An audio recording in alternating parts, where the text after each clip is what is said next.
Assalamualaikum warahmatullahi wabarakatuh. Waalaikumsalam Tabi warahmatullahi pun. wabarakatuh. Ya Apa pun, kabar Sobat Kelautan dan Perikanan? Selamat datang di podcast kami Dinas Kelautan dan Perikanan Provinsi Lampung. Nah, di podcast kita kali ini kita kedatangan Kepala Sub Bagian Umum dan Kepegawaian Dinas Kelautan dan Perikanan Provinsi Lampung, yaitu Bapak Imam Komarita, SPI. Apa kabar Pak Imam? alhamdulillah baik. Alhamdulillah baik ya, wajahnya Mas wajah. apa kabar Mas? Alhamdulillah baik, wajahnya ini cerah sekali nih. Alhamdulillah. Wajah-wajah awal tahun ya, Ya. wajah-wajah Habis sholat soalnya. habis sholat ya. Wajah-wajah optimisme di 2022 ya. Semoga di 2022 ini pandemi cepat berakhir ya. Amin. Kita sudah bosan pakai masker ya. Iya, sudah bosan pakai masker ini sebenarnya. Pak Imam, kita bakal ngebahas banyak hal tentang sub bagian umum dan kepegawaian nih. Siap. Supaya Sobat Kelautan dan Perikanan tahu nih, apa sih sebenarnya tugas pokoknya si sub bagian umum kepegawaian nih. Sebelum itu Pak Imam perkenalkan dulu dong ke Sobat Kelautan dan Perikanan. Oke. Riwayat pendidikan atau organisasi yang pernah Pak Imam ikuti selama mulai dari sekolah sampai ke jenjang universitas. Silakan Pak Imam. Ya terima kasih Mas Pauji. Selamat siang ya, sobat-sobat kelautan dan perikanan. Saya perkenalkan Imam Komarita Sarjana Perikanan dari Dinas Kelautan dan Perikanan Provinsi Lampung. Hari ini diamanahkan di Subbagian Umum dan Kepegawaian sebagai Kepala Subbagian. Kalau ditanya riwayat pendidikan, saya SD SMP itu di Waikanan. Oh, SD SMP di Waikanan ya. Oh, Di boleh tahu SD berapa tuh, SMP berapa tuh? SDN. Mungkin ada Sobat Kelautan dan Perikanan yang satu alma mater nih dengan Pak Imam nih. SDN 1 Kaliawi. Oh, SDN Dulu 1 Kaliawi. kecamatannya Pakuan Ratu. Pakuan Ratu ya, Waikanan ya. Kabupatennya Lampung Utara dulu waktu masih kecil. Oh, masih Lampung gabung. Utara ya saat Iya. itu ya. Kemudian SMP-nya SMP 5 Pakuan Ratu sama di Waikanan juga. Oh, di Waikanan juga sama. Iya. Kemudian SMA itu merantau di Bandar Lampung di SMA Al-Kausar. Oh, SMA Al-Kausar. SMA Al-Kausar. Kemudian di tahun 2004 kuliah di jurusan budidaya perairan di Universitas Lampung. Oh, Universitas Lampung sama dengan saya berarti di Universitas Lampung ya. sama. Atau alma mater ya. Satu alma mater gitu, tapi beda fakultas. Pada fakultas. Beda fakultas. Iya, sekarang lagi ngambil magister di manajemen wilayah pesisir dan laut. Oh. Ya, sebentar lagi lah selesai. Sebentar lagi selesai. Mohon doa juga nih teman-teman sobat-sobat kelautan dan perikanan agar Pak Imam diberi kemudahan dan kelancaran untuk meraih gelar magister ya. Amin. Terima kasih Mas. Oh iya Pak Imam, Pak Imam di Dinas Kelautan sudah berapa lama tuh? Atau begini, Pak Imam itu jadi PNS sudah berapa lama tuh? Sejak kapan tuh Pak Imam? Saya PNS pertama di tahun 2011. Oh, tahun 2011 berarti kurang lebih sudah 9 tahun. 11 tahun ya? 9 tahun ya? 11 tahun lah ya? 10 sekarang. 10 tahun ya? 10 tahun. Dari 2011 PNS, CPNS memang di Dinas Kelautan. Oh, memang langsung di Dinas Kelautan ya? Berarti formasinya di Dinas Kelautan tahun 2011. Ya, kurang lebih sekarang udah 11 tahun. Wah, 11 tahun udah cukup lumayan lama lah. Jadi bisa Udah dihitung lama. sudah sangat lama lah ya, Udah itu ya, lama. 10 tahun. Udah banyak kenangan.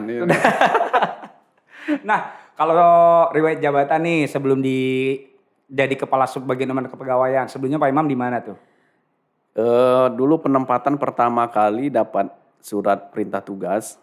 Kalau dulu kan namanya surat perintah melaksanakan tugas ya, SPMT ya kalau disingkat ya. SPMT itu di perencanaan. Oh, di perencanaan. Perencanaan 2 bulan kalau nggak salah 2 bulan.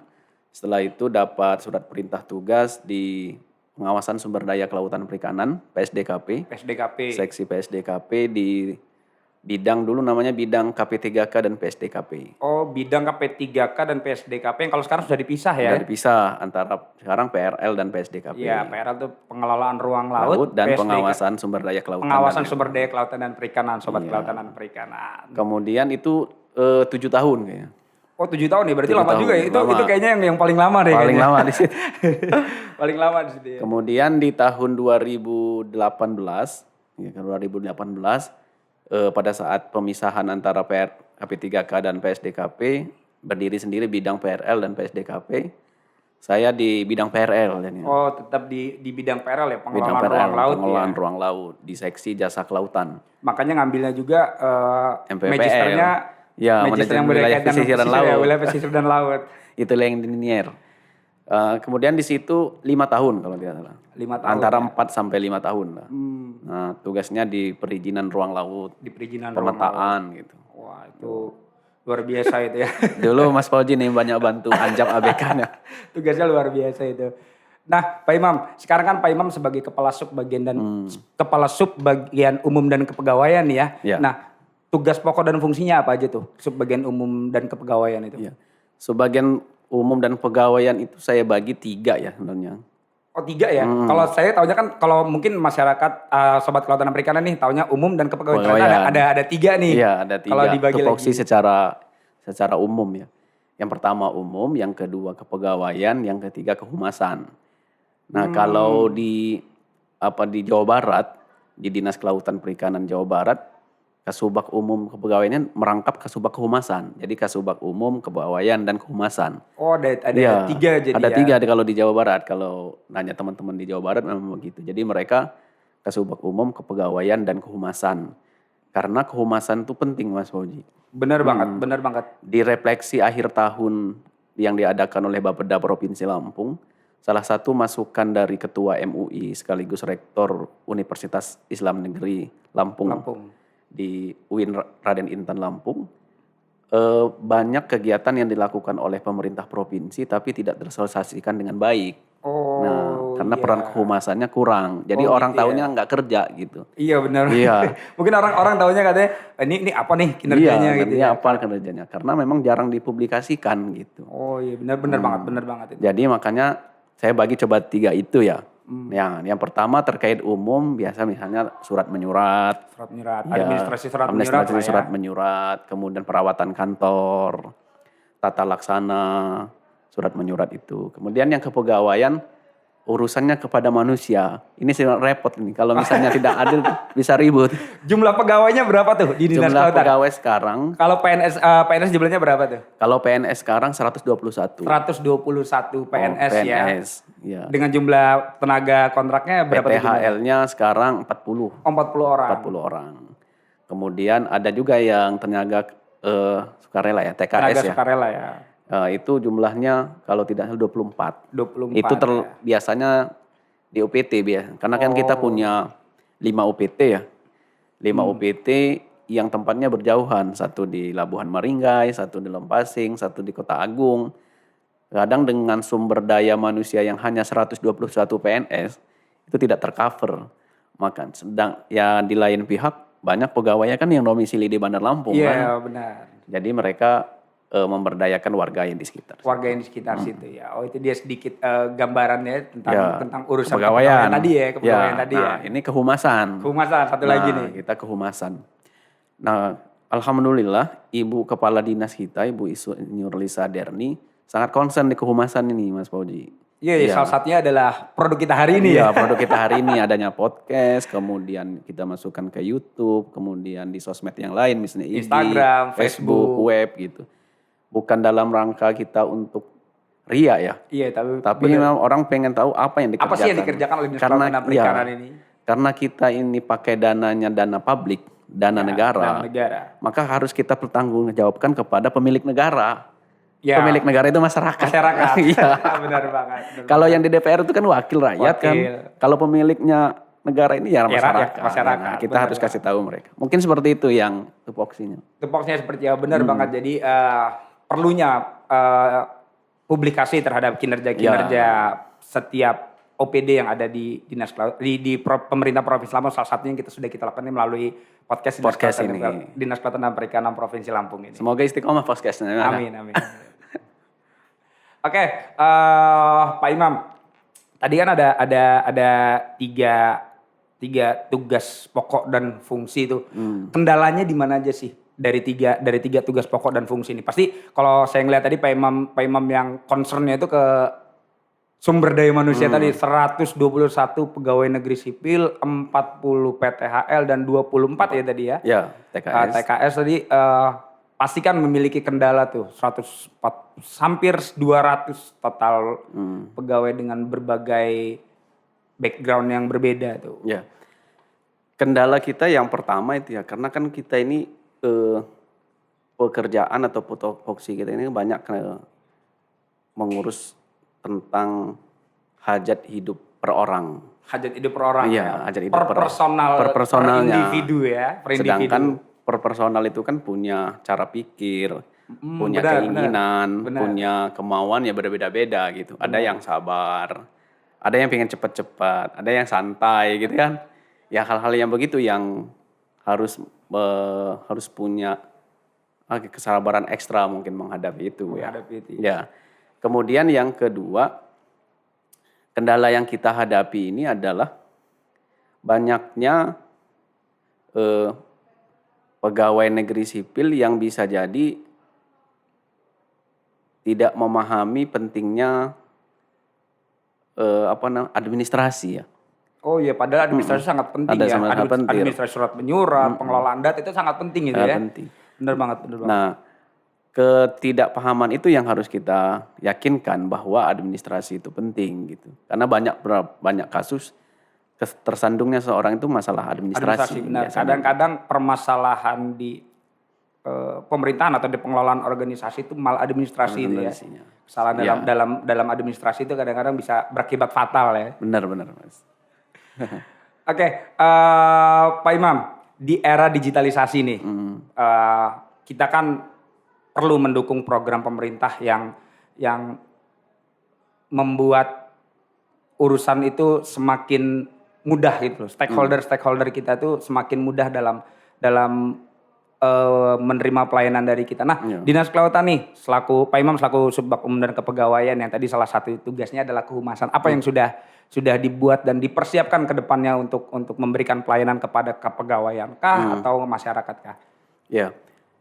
Ini kita beranjak ke keputusan tertinggi dari negara ini ya. Iya. Nanti presiden ya. Presiden kan sudah mengeluarkan peraturan presiden nomor 95 tahun 2018 tentang sistem pemerintahan berbasis elektronik. Dan Provinsi Lampung juga sudah menurunkan peraturan gubernur juga terkait dengan sistem pemerintahan berbasis elektronik.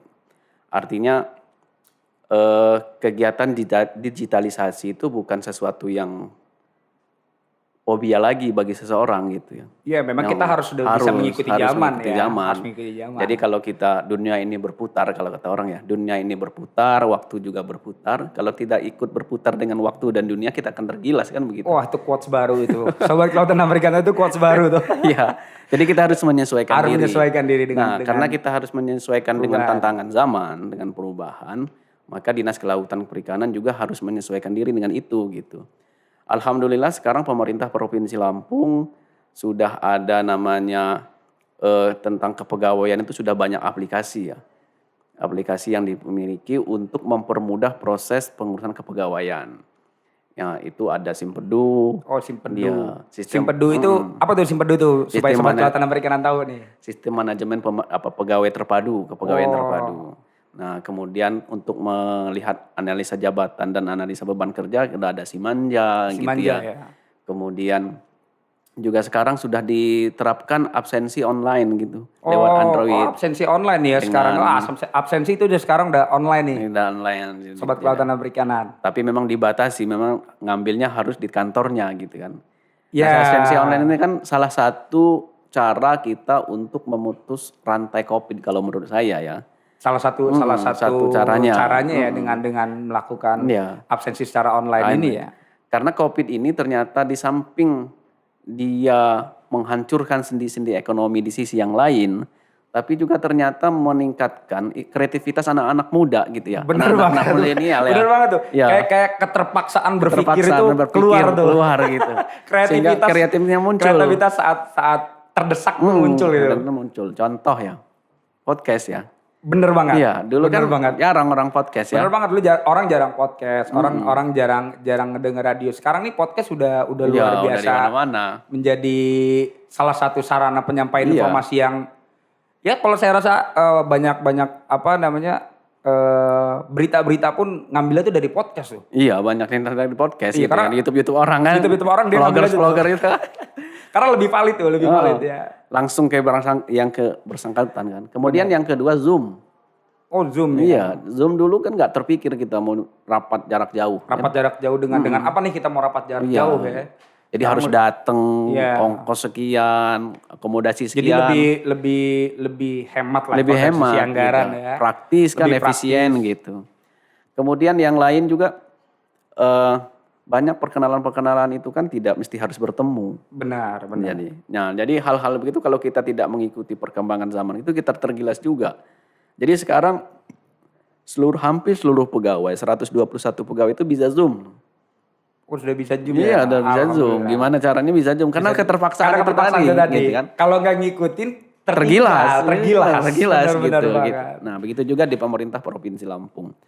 Nah, khusus kita di Dinas Kelautan dan Perikanan itu, kita memang banyak membuat terobosan ya terkait dengan surat menyurat dalam rangka untuk mengurangi interaksi kita dengan kertas sebenarnya ya. Paperless kita dalam rangka Ya, betul. paperless ya. Surat menyurat. Sekarang kan kita sudah pakai aplikasi, arsipnya tetap ada, tapi kan terkadang begini Mas Puji ya. Kelemahan kita sebagai pegawai itu pasti ada di sisi administrasi. Benar banget. Coba Mas Puji tanya surat ini gitu. Bingung nyarinya. Bingung nyarinya, susah banget ya. Tapi kalau kita gunain Aplikasi tinggal cari kan. Tinggal cari. Ketemu kan. Ketemu cepat. Iya, cepat gitu. Jadi hal-hal yang begitu. Jadi yang tadinya tidak terpikir oleh kita dengan pandemi COVID-19 ternyata bisa kita wujudkan gitu yang tidak terpikir dulu. Gitu. Itu dia keywordnya Sobat Kelautan dan Perikanan. Kadang keterpaksaan Iya, betul. membuat kita kreatif gitu. Kita terpaku nih karena posisi pandemi COVID ini, akhirnya kita berpikir nih gimana ya cara untuk memudahkan pertemuan dengan tanpa harus bertemu nih, pencarian data tanpa harus mencari data secara manual. Akhirnya terciptalah beberapa inovasi tadi di Dinas Kelautan dan Perikanan, terutama di subbagian pemberdayaan kepegawaian tadi. Nanti satu lagi Mas Oji. Apa itu? Kalau sekarang kan ada sikap itu ya, absensi online itu ya. Iya, absensi online. Kita kan udah dari 2 tahun yang lalu ya. Oh iya benar. Kita udah ngelakuinnya saat awal pandemi. Awal pandemi kita udah mulai ya gitu iya. ya. Jadi bisa nggak dia bilang BKD nyontoh kita? Belum bisa ya. Nanti kita sampaikan. Oke. Next Pak Imam. Cara DKP nih, cara kita nih, cara Dinas Kelautan nih menangani beberapa, kan kemarin kita sedikit bahas tentang apa namanya surat yang sudah pakai barcode nih. Karena kemarin juga ada beberapa berita yang ternyata barcode-nya itu palsu gitu. Ternyata palsu. Nah itu cara Dinas Kelautan Perikanan Provinsi Lampung tuh, terutama dari subbagian umum kepegawaian ini gimana tuh cara menanganinya? Ini penjelasannya semoga ditonton sama pegawai Dinas Kelautan dan Perikanan ya. Iya. Supaya ini tidak berulang menjelasinnya gitu. Karena dari mulai 2021 pada saat pemerintah mengeluarkan Perpres itu, SPBE, tentang sistem pemerintahan berbasis elektronik, pemerintah Provinsi Lampung itu sudah mewanti-wanti, istilahnya sudah sosialisasi lah tentang penggunaan tanda tangan berbasis elektronik. Yang kalau kita kenal sekarang itu dengan barcode. Oh dengan barcode, ya. Tanda tangan barcode. Tanda tangan barcode ya. Nah alhamdulillah Dinas Kelautan Perikanan ini termasuk yang awal-awal menggunakan. Oh jadi inovasinya sudah kita lakukan terlebih dahulu nih. Tapi kita ngikut Kominfo. Bahwa kan waktu itu Kominfo juga belum ada, kita sudah mengajukan gitu. Dan alhamdulillah Kepala Dinas kita mendukung untuk tanda tangan barcode. Jadi tanda tangan barcode ini sebenarnya kalau digunakan dengan baik dia akan mempermudah yang pertama. Mempermudah pegawai untuk mendapatkan tanda tangan itu. Yang kedua keamanan. Ya itu yang paling terpenting ya, nah saya akan bahas tentang keamanan ya, keamanan dari barcode. Karena orang lain bisa memalsukan tanda tangan. Benar banget. Ya, benar. tapi orang sangat tidak memungkinkan. Tapi orang tidak bisa membantukan barcode. Benar. Kecuali yang memalsukan itu operatornya. Nah makanya operatornya harus kita percaya kita kan. yang paling percaya banget kalau percaya gitu. Mungkin ada yang berpikir ya udah barcode ditaruh aja barcode. Padahal nggak begitu. Ada aplikasi untuk barcode itu namanya aplikasi Panther. Ada standar operasional prosedurnya nih ya. Ada Panther namanya. Jadi pada saat kita sudah barcode, ya filenya itu bisa kita lihat. Bisa kita lihat di bagian pojok kanan, pojok kiri atas itu. Kita bisa melihat bahwa klik aja saya lupa logonya apa ya. Kayaknya logonya kayak logo kalau kita mau send foto gitu. Yang kayak klip gitu. Klip gitu ya. Kita klik di situ, dia akan kelihatan bahwa ini tanda tangan ini di barcode tanggal sekian, jam sekian, menit sekian, detik sekian gitu. Oh, sampai sedetil Sampai itu ya. sedetil Wah, itu. sampai sedetil itu Sobat Kelautan dan iya. Perikanan. Jadi memang harus ini tidak bisa. Nah, kalau dia yang tidak menggunakan aplikasi Panther itu dia nggak bisa ngelihat itu. Dan kita hanya dinas itu saja yang bisa buka Panther itu. Nggak bisa orang lain karena dia sudah terjaga dilindungi oleh lembaga sandi negara. Oh, lembaga sandi negara. BSRE namanya. Oh. Gitu, Badan Sandi apa itu? Nah, BSRE namanya. BSRE ya. Oh, kita memang semakin ke depan itu semakin dituntut untuk lebih canggih lah ya. Ya. Baik individunya maupun teknologi ini harus seimbang nih antara SDM dengan Tapi dia ada kelemahannya juga itu. Kelemahan bagi orang yang tidak tertib administrasi. Oh gitu ya? Iya. Nggak tertib administrasi kelemahan buat dia. Apa kelemahannya? Dia berangkat hari ini, misalnya surat perintah tugas ya. Surat perintah tugas. Dia berangkat hari ini nggak bisa SPT-nya besok. Karena barcode akan membaca kamu kok berangkat kemarin tapi SPT-nya hari ini. Karena kelihatan kan tanggal berapa di barcode-nya. Tahun berapa, bulan berapa, jam berapa, menit berapa gitu. Jadi gimana tuh buat ngatasin permasalahan itu? Apa emang permasalahan itu jadi permasalahan yang tidak bisa mengatasi dipecahkan? permasalahan itu gampang. Satu, disiplin. Oh, itu dia kuncinya, disiplin. Disiplin Memang orangnya, disiplin administrasinya. disiplin orangnya dan disiplin administrasi. Dan sebenarnya itu dalam segala hal ya. Dalam segala itu hal. ya. Gitu. Sebenarnya kalau misalnya itu tidak bisa jadi kelemahan kalau kita sudah terbiasa dengan disiplin tadi. itu. Kalau orangnya nggak disiplin pasti jadi kelemahan dong. Jadi kelemahan banget. Makanya berubah. Iya. Nah, Pak Imam, pastikan dalam pelaksanaan tugas nih, selain tupoksi yang ada di jabatan Pak Imam nih sebagai kepala subbagian pembinaan kepegawaian, apalagi sih tugas-tugas yang diberikan oleh atasan, baik itu atasan langsung maupun atasan yang paling lebih tinggi yaitu Kepala Dinas Kelautan dan Perikanan Provinsi Lampung untuk skup dinas ya. Apa aja tuh? Nah, kita ini harus bekerja. Pasti ada dong. Kita ini kan bekerja sesuai dengan tugas dan fungsi masing-masing ya. Benar. Nah, Mas Fauji ini kan salah satu yang menyusun Pergub Dinas Kelautan dan Perikanan ya. Pasti saya hanya masuk salah satu timnya saja ya. Ada perwakilan bidang juga. Benar, kan. ada perwakilan bidang. Pasti di setiap poin akhir dari tupoksi itu menjalankan perintah yang diberikan oleh atasan gitu. Baik secara lisan maupun secara tulisan. Benar. Nah, itu mengikat itu. Iya. Jadi seseorang pegawai negeri sipil, apapun jabatan, apapun kedudukan, apapun tugasnya, tugas fungsinya, kalau pimpinan sudah memberikan itu, dia terikat oleh Pergub itu, dia siap dengan tugas di luar tupoksi kan itu pasti kan. Iya, benar banget, gitu. benar banget. Nah, kalau di umum ini dulu kepala dinas kita yang sebelum Bulisan tuh Pak Febrizal Levi Sukmana. Pak Febrizal Levi ya. Pak Febrizal Levi Sukmana. Yang tidak bisa dihandle oleh bidang, larinya ke umum kata dia gitu. Oh, gitu. Dia bilang gitu, namanya juga umum katanya. Ya, tapi namanya perintah atasan ya kita tetap jalankan. Iya, benar. Misalnya sekarang lagi tentang KPB, kita kerjain KPB. Karena pasti atasan kita juga tahu dong memerintahkan orang yang memiliki kapasitas dan kapabilitas pastinya. Semoga, amin. Nah, kemudian sebelumnya sibuk tentang urusan lobster, kita urus lobster. Oh, lobster ya, lobster. Sekarang yang lagi sibuk ngurus apa nih? KPB ya. Nah, mungkin Sobat Kelautan dan Perikanan belum tahu nih, KPB itu apa Pak Imam? KPB itu dia sebenarnya kartu petani berjaya. Oh, kartu petani berjaya. Tapi dia bukan, kalau orang berpikirnya itu kartu petani berjaya dia harus dapat kartu, enggak juga. Karena itu program, sistem. Lagi-lagi sistem. Iya. Digital juga enggak nih? Digital lagi deh. Memang malah kekembangan EKPB namanya. Oh, EKPB. Mau jadi EKPB. Elektronik kartu petani berjaya gitu. Supaya lebih menekankan ke SPBE-nya. Gitu.